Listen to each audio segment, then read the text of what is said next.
Umulan man o umaraw, regular weekend or long weekend man, laging patok sa atin ang isang quick getaway na hindi gaanong malayo sa Maynila.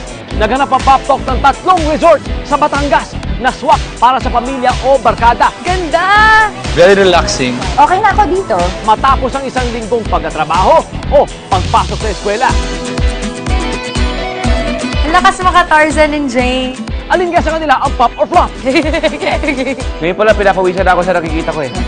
May nakita akong clam na gumanon. Ulit pa ako, syempre. Subukan natin, La Chevrerie Resort and Spa. The resort was opened in 2014. We are running a boutique resort. It's small, but we have swimming pool, we have spa, we also have the dive center, which provide all the outdoor activities. Last stop natin, Sea Spring Resort.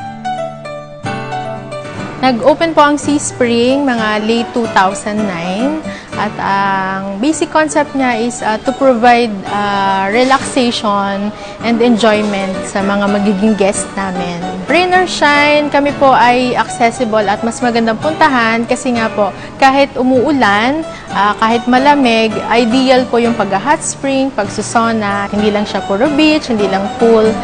And now, presenting our reviewers. Ini-expect ko na magiging relaxing, fun, and one-of-a-kind ang Batangas getaway namin. Ako si Colleen Perez, ang inyong celebrity reviewer. One of my expectations here in Batangas, magkaroon ako ng new experience besides diving. Ako si JM Dalarama, travel and lifestyle blogger. Ako yung na-expect ko dito sa trip na to, na experience ko yung mga food na i-offer nila, and syempre makita ko yung amenities nila. Ako si Christian Anthony Castillo, chef instructor ng Far Eastern University. Sino Colleen, JM at Krista ng ating mga reviewer. Criteria, facilities and amenities, pasyal fun factor, value for money. Tingnan nga natin kung talagang maibubuga ang Anilaw, Batangas. Isalan nga natin sa hot seat ang La Chevrerie Resort and Spa. Let's go guys! Welcome to my resort. Ganda! Ganda ng view Oh, maliit nakaka-relax. na bagay, maliit na bagay. Tignan nyo muna itong kanilang deluxe.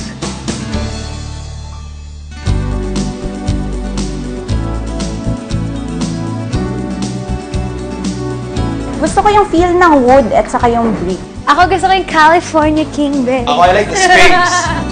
California King Bed talaga, Colleen. Rihanna, is that you? At lambot ng ano. Lambot, di ba? I don't know kung trip niyo yung mga ganyan. Ako gusto ko. Pwedeng for family. For family, you can choose to ask for extra bedding. Ang maganda rito, ang binibida rito, you know, yan ang di matatawaran.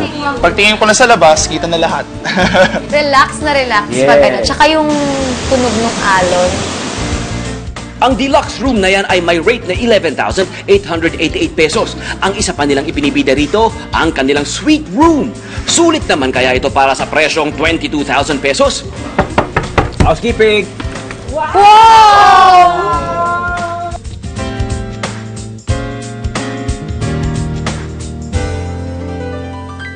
Very contemporary, modern, and the view, it's so romantic.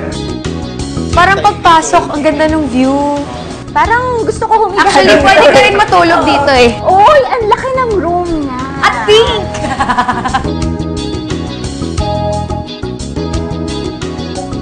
Kikita mo mataas yung taste nung may-ari. Oo. Yung nagpagawa. Nag-design. Oo, meron silang concept in mind.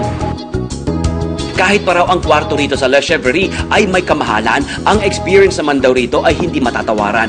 Tingnan nyo na lang ang view ng dagat sa labas. Mapapawaw na kayo! Goat's Place ang literal translation ng La Chevrerie. Dating pastulan kasi ng kambing ang lugar na ito. Hanggang ngayon, hindi pa rin nila inaalis dito ang ilang native at imported na mga kambing. Sa katunayan, ginawa nila itong added attraction para sa mga taong gusto ng total immersion with nature. Ito ilan sa mga bestsellers nila rito sa L'Atelier. Kung mapapansin nyo, yung menu ay designed specifically, of course, para sa pamilya. Actually, para din sa mga divers. Oriental at Western cuisine ang inihahain sa L'Atelier na official restaurant ng La Chevrerie. Appetizing talaga yung tsura niya. Of course, best way to start with their diver's favorite, ang Sea Diver Salad. Samahan pa natin yan ng kanilang Asian dish na cheese and crab meat spring rolls at Thai fresh spring rolls. Sarap niya.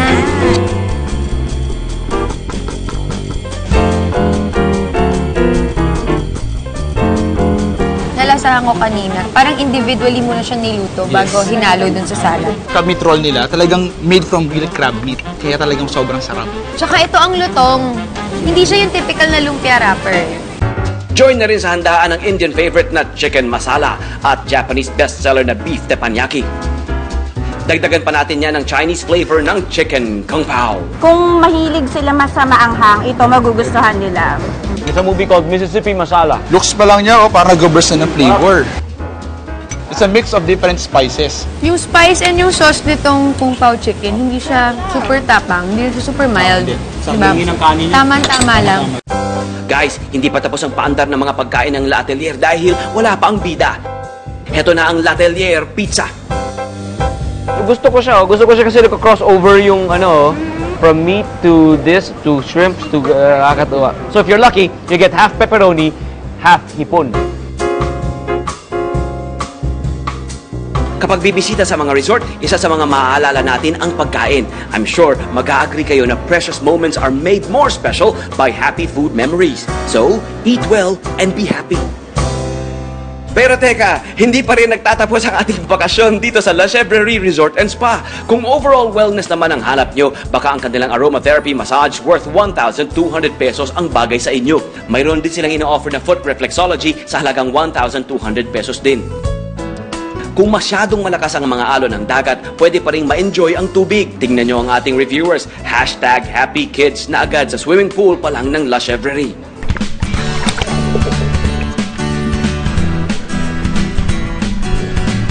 Maganda dito, kahit medyo sobrang alon, pero medyo nakakatakot mag-swimming, may infinity pool pa rin sila, so makakapag-relax and swim ka pa.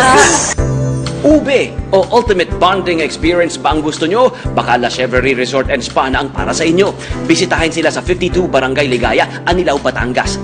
Good for 3 ang packages nila rito, kaya be sure to tag along your friends or family.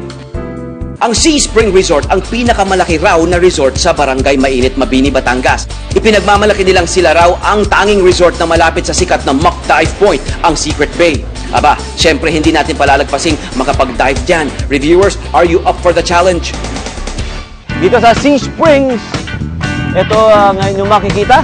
Maaari nyo ma-enjoy yan. May hot spring ito, pero bago yan, scuba diving muna.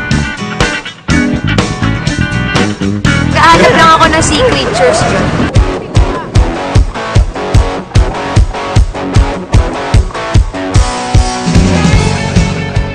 Competitive itong sina Christian at JM. Nauna na sa dagat. Galingan nyo guys ha. Walang uuwi hanggat walang nahuhuling isda. Uy, wait lang. Christian, JM, huwag nyo namang iwan si Colleen. Excited pa naman siyang manghuli ng isda.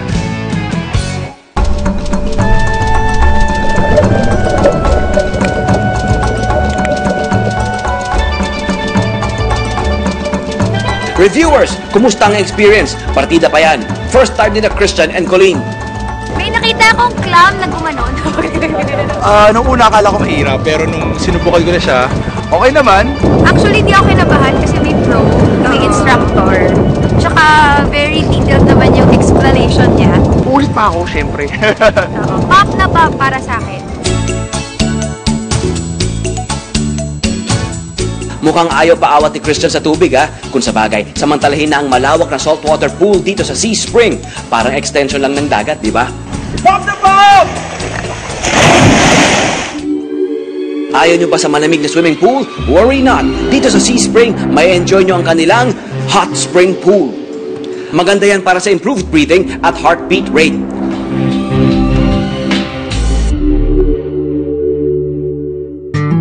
Para naman sa gustong ma-detoxify, pwede rin namang ma-experience ang natural geothermal sauna nila. Actually, di ba pag napanood mo sa Korean movies, parang ganito talaga yung sauna nila. Ito pa rin detoxifying Oo, siya for the detoxifying. skin. Tsaka alam mo, medyo parang nakaka-fresh siya ng pores. Pero sabi nila, kaya nga itong barangay na to, barangay mainit. Kasi ang dami nilang discover na mga natural na bukal. Hot spring. Ang init. Swerte lang talaga na magkakadikit yung sulfurs, hot sa kayo. Sulit na sulit na rin dahil ang hot spring at sauna, libre na kapag nag-check-in kayo sa kwarto ng Sea Spring. Tuwing low season, 3,000 pesos lamang ang rates. Kung day trip naman, pwedeng-pwede rin, 500 pesos lang ang entrance. Kung feeling nyo ay kulang pa kayo sa relaxing activities, pwede nyo ring itry ang room massage ng Sea Spring for only 600 pesos per hour. Matapos ang buong araw na relaxation na may therapeutic effect dito sa Sea Spring, dinner naman tayo. For sure, ginutom tayong lahat. Ano bang hapunan natin dyan? Korean. Are you guys ready to have dinner? Yes! Ngayon pala, pinapawisan ako sa nakikita ko eh. Dahil gutom na, huwag nang padagalin pa. Ihain ang wasabi mayo shrimp at high mole pachon.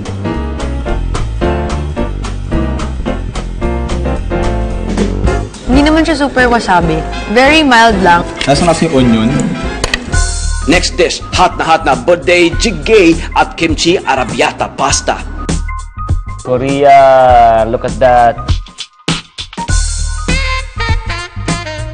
But how do you find it, Kuya Tony Pet?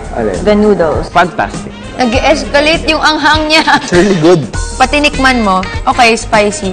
Ang sarap nung halo nung mga meat. Iba-ibang klase ng meat. May sausage, tapos may dumpling pa siya, oh. Try natin tong kimchi. Okay yung ginawa din nila with the pasta and kimchi. Yes, it's a good combination actually. Very interesting. At dahil tayo'y tunay na Pinoy, parisan kahit na ano ng kanin. Bulgogi at rice, pwede! Ang sarap ng rice nila kasi ano siya, hindi siya dry. Oo, sticky. Hindi laban yung soy tsaka yung tamis. Saka very tender yung meat niya and it's perfect with rice. Usually kasi bulgogi is marinated in sesame oil. Tapos different vegetables, spices, kaya talagang yung lasa niya, it's very Oo, rich. Pampawala ng anghang, ito na ang Pinoy na dessert, banana roll. Siyempre, hindi ko pwede palampasin yung dessert. Parang hindi siya typical na turon kasi hindi po chocolate syrup. So nag-complement yung lasa ng banana sa chocolate syrup. Alam mo yung chocolate and yung crunch nito? Sakto lang. Yung tamis niya sobrang sakto lang. Kumain, nag-swimming, sumaya. Ganyan din ba ang gusto nyo? Push nyo yan dito sa Sea Spring Resort. Punta lamang sa Barangay Mainit, Mabini, Anilao, Batangas. Ang dami pa talagang pwedeng ma-explore sa bansa natin. Dito pa lang sa Batangas, maraming pasyalan ang naghihintay ng mga bisita nyo. Kaya naman sa inyong travel goals, laging tandaan, explore the Philippines muna!